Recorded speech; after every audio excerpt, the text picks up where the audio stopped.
Willkommen zu dieser technischen Anleitung zum Dyson SV14. Wir sind Kelatos Informática, Spezialisten für technische Reparaturen.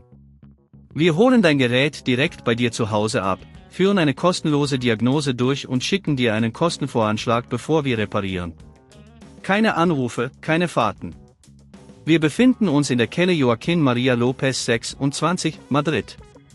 Bequem, transparent und professionell. Link in der Beschreibung.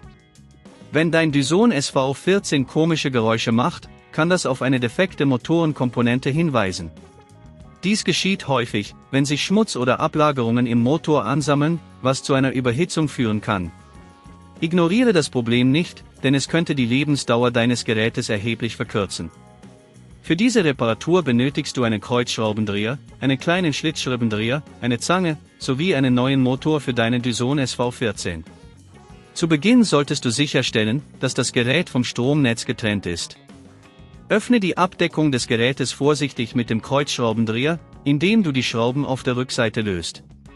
Achte darauf, dass du die Schrauben an einem sicheren Ort aufbewahrst, damit du sie später wieder verwenden kannst. Nachdem die Abdeckung entfernt ist, kannst du den Motor sehen.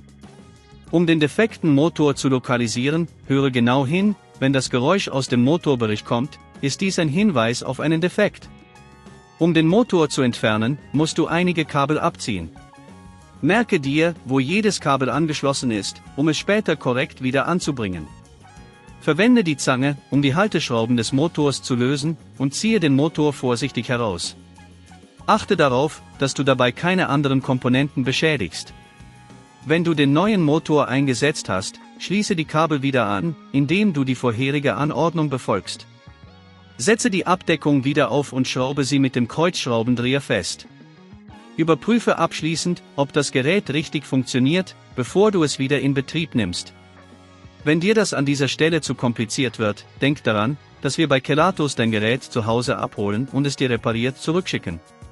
Um zukünftig Probleme zu vermeiden, empfehle ich, deinen Dyson SV14 regelmäßig zu reinigen und auf Ablagerungen zu überprüfen.